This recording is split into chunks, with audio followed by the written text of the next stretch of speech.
Think piranhas are bloodthirsty killers that can strip a human to bone in minutes? Think again. Subscribe if you let movies convince you otherwise.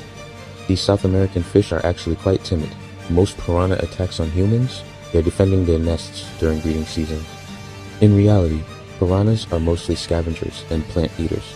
Red-bellied piranhas get half their diet from seeds and vegetation. They live in schools, not for hunting, but for protection from larger predators like caimans and river dolphins.